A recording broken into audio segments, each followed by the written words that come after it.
नमोस्तु नमोस्तु नमोस्तु नमो ओरियंताणं नमो सिद्धाणं नमो वैरियाणं नमो वज्रायणं नमो लोये सोवस्सावणं ओंकार बिंदु संयुक्तं नित्यं ध्यायन्ति योगिनः कामदं मोक्षदं चैव ओंकाराय नमो नमः। मंगलम भगवान वीरो मंगलम गौतमो गणि मंगलम कुंद कुंदार्यो जन धर्मोस्तु मंगलम सर्वमंगल मांगल्यम सर्वकल्याणकारकम प्रधानम सर्वधर्माणां जैनम जतु शासनम नमः समयिसाराय स्वानुभूत्या चकाशते चित्स्वभावाय भावाय सर्वभावान्तर्चते।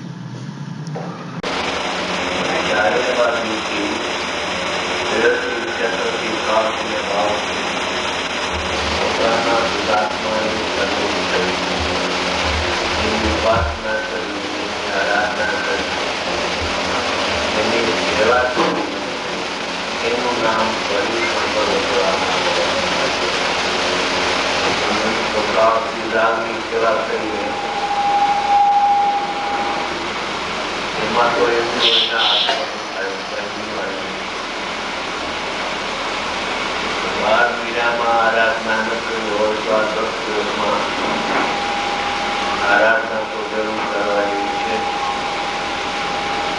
મારું સ્વરૂપ શું છે અને હું માની બેઠો છું એ સમજવાની બહુ જરૂર છે. બે પ્રકાર છે સમજવાના. એક પોતાનો રહેલો સ્વભાવ, એની દ્રષ્ટિનો વિષય છે. એક એવો છે એનો વિચાર નિર્ણય કરી અને એની સંતોષ થવાનો પ્રયત્ન કર્યો. દ્રવ્યનો નિશ્ચય એટલે પર્યાય માત્રથી ભિન્ન રમત અપ્રમથી રહી, શબ્દની સ્થાનથી રહી,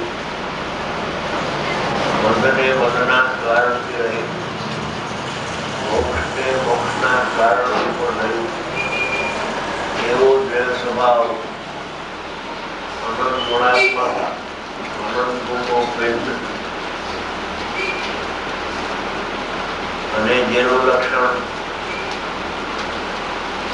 પરમ પારણામિક ભાવ જેનું લક્ષણ છે એવો જે શુદ્ધાત્મા, તેને દ્રવ્યનો નિશ્ચય કહેવામાં આવે છે. પર્યાયથી સહિત દ્રવ્યનો વ્યવહાર થઈ ગયો. અનંતકાળથી એને દિગંબર ધર્મમાં આવ્યો, સાચા ધર્મમાં, પણ પર્યાયથી સહિત આત્માને માન્યું.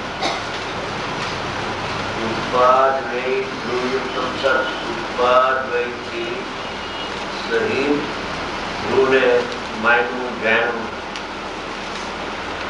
એ છે કે હું આત્માનું સ્વરૂપ નથી. ઉત્પાદ વયથી સહિત હોવા છતાં પણ જે ઉત્પાદ વયથી રહિત એકનો ધ્રુવ પરમાત્મા છે એનું ધ્યાન કરવાથી સમ્યક દર્શન પ્રગટ થાય છે.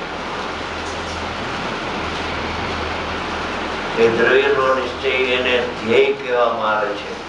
સમ્યક દર્શનનું ધ્યેય શું કે સમ્યક દર્શનથી રહી એવો પોતાનો શુદ્ધાત્મા, અનંત કોટી સહિત અને અનંત પર્યાયથી રહિત એવો જે સામાન્ય ચિદાનંદ આત્મા એકરૂપ જે છે,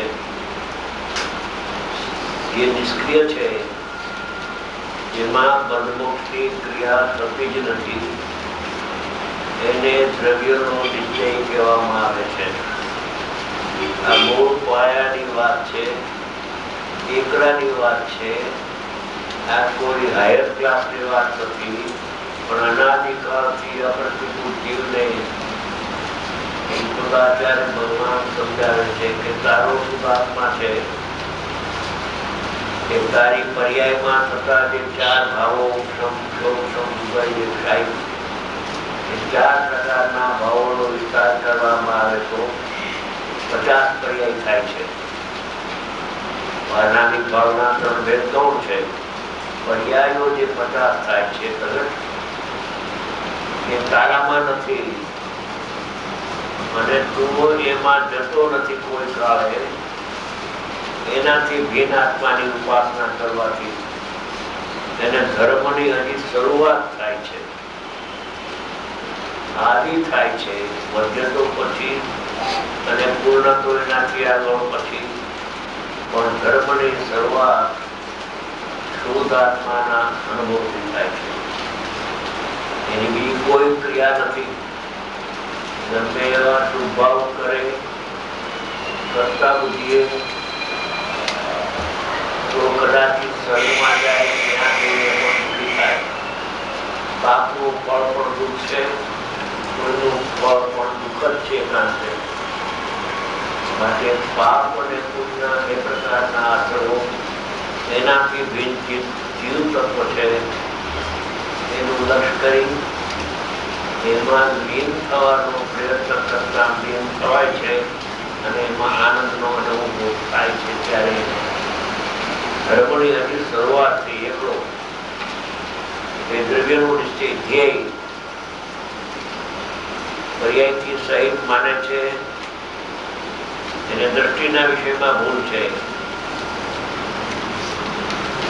એને સમ્યક દર્શન થવાનો અવકાશ જ નથી.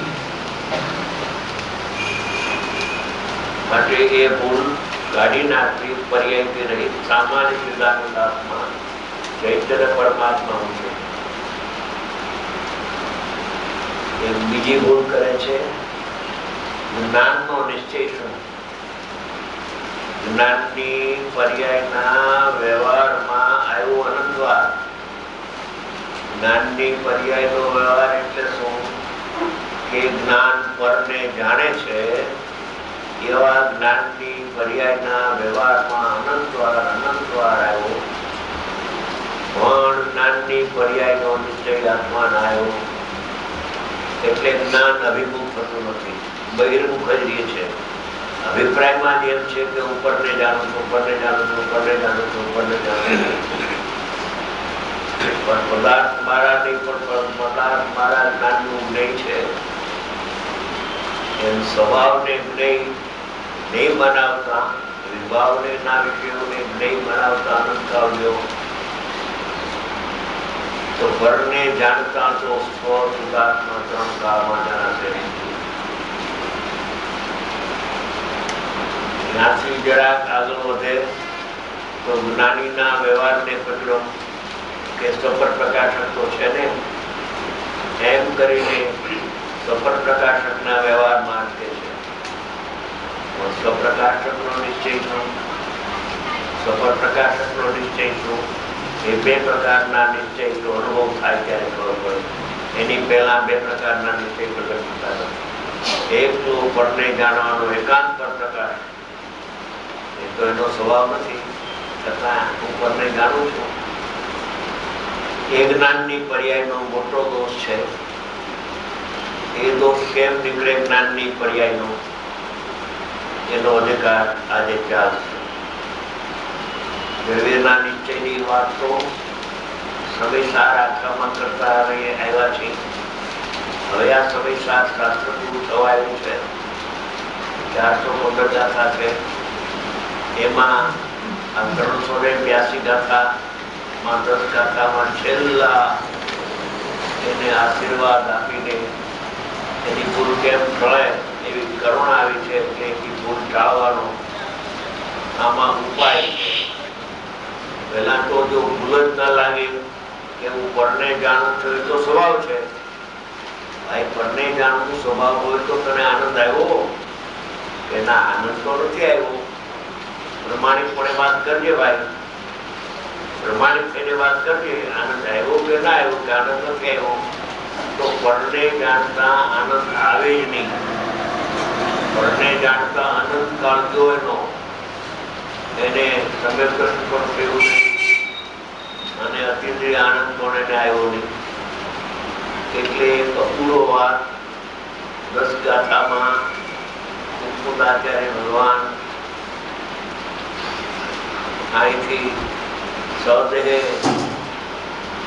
સિમંદર ભગવાન પાસે ગયા હતા. આ નજરે જોયેલી વાત ગુરુદેવ કહે છે કે અમે નજરે જોયા હતા, અમે ત્યાં હતા અને કૃષ્ણ ભગવાન આવ્યા હતા. ત્યાંથી આવીને આ સમય શાસ્ત્રની રચના કરી. એમાં આ 10 ગાથા એવી સ્પષ્ટ છે કે આવી 10 ગાથા કોઈ જગ્યાએ સ્પષ્ટ નથી. પટપટ તરીકે બધું આવી જાય છે, પણ આ તો એકલું ગુજરાતી છે અને ગુજરાતી એમાં કઈ કોઈ અનુવાદ કરવાની પણ જરૂર કોઈને ન પડે. સંસ્કૃત હોય તો અનુવાદ કરવો પડે, હિન્દી હોય તો અનુવાદ કરવો પડે. આ તો ગુજરાતીમાં છે તો સમયસર એનો આજે સ્વાધ્યાય આપણે કરવો છે. એની પહેલા 10 લક્ષણ ધર્મની આજે શરૂઆત છે. ઉત્તમ ક્ષમાથી 10 ધર્મો મુનિરાજને ઉત્કૃષ્ટપણે હોય છે. નીચે જગન્ય, મધ્યમ ને જગન્ય હોય છે.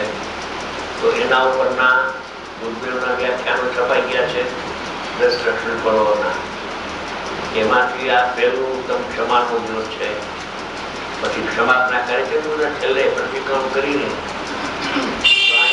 પહેલા ક્ષમાની વાત છે.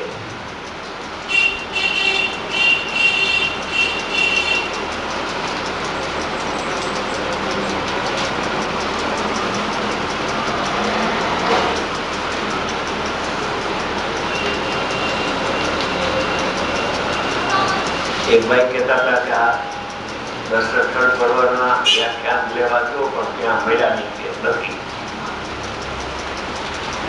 પહેલું ઉત્તમ ક્ષમાગન ભાદરવા સુદ પાછળ 10 લક્ષણ પર્વ. આજથી 10 લક્ષણ પર્વ શરૂ થાય છે. પહેલો દિવસ ઉત્તમ ક્ષમાનો છે. ક્રોધના અભાવપૂર્વક ક્ષમા થાય છે. એ ક્ષમાના 2 પ્રકાર છે. એક શુભ ભાવરૂપ ક્ષમા અને એક વિતરાગી ક્ષમા. 2 પ્રકાર છે.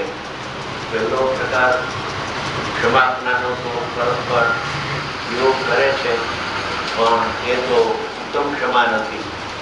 ઉત્તમ ક્ષમા તો આત્માને આશરે ક્રોધની આરે એકતા બુદ્ધિ તોડી, ક્રોધની રુચિ છોડી આત્માની રુચિ કરીને આત્માનો પ્રત્યક્ષ અનુભવ કરવો, એનું નામ ઉત્તમ ક્ષમા છે.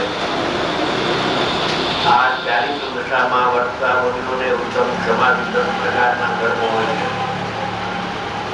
એ ઉત્તમ ક્ષમા વગેરેથી ચારિત્ર દશા હોય છે. તે ચારિત્ર મોક્ષનું કારણ છે. સીધું મોક્ષનું કારણ ચારિત્ર છે. સમ્યક દર્શન, સમ્યક જ્ઞાન એ ચારિત્રનું કારણ છે. મોક્ષનું પરંપરા કારણ અને ચારિત્રનું એ સાક્ષાત કારણ જ્ઞાન છે. કારણ કે સમ્યક દર્શન જ્ઞાન ને મોક્ષ માર્ગ એવો કે ઉપચાર છે. કેમ કે જેને સમ્યક દર્શન જ્ઞાન થયા હોય તેને સમ્યક ચારિત્ર અલ્પકાળે અવશ્ય પ્રત્યે છે. અલ્પકાળે એને ચારિત્ર દશા, ચારિત્ર એટલે સ્વરૂપમાં સ્થિર થવું, તેનું નામ ચારિત્ર છે. 5 મહાવરણ એ તો ચારિત્રનો મોળ અને મેલ છે. એ તો બંધનું કારણ છે. આ વિતરાગી ચારિત્ર તો મોક્ષ માર્ગ ને મોક્ષનું કારણ છે. આ બધી વાત શાસ્ત્રોમાં છે. આ મેલ કર્યો ને 5 મહાવરણ એ સમય સાધના કરતા કર્મચારની મોટેલ ગાથામાં આ સર્વો મેલ છે. શેવાળ જે હોય પાણીમાં એમ રાગ થાય છે, મંદતા ઘટાય એ મેલ છે. તેથી સમ્યક દર્શન થતાં મોક્ષ માર્ગ કહી દીધો, પણ મોક્ષ માટે સાક્ષાત્કાર તો વિતરાગી ચારિત્ર દશા છે. તે ચારિત્ર દશાના ઉત્તમ ક્ષમા વગેરે 10 પ્રકાર છે. એ ઉત્તમ ક્ષમા વગેરે 10 પ્રકારના ધર્મની આરાધનાનું પર્વ આજથી શરૂ થાય છે. 10 લક્ષણ પર્વ એટલે મોક્ષની આરાધનાનો મહોત્સવ. ઉત્તમ ક્ષમાની વ્યાખ્યા. આજનો દિવસ ઉત્તમ ક્ષમાનો ગણાય છે.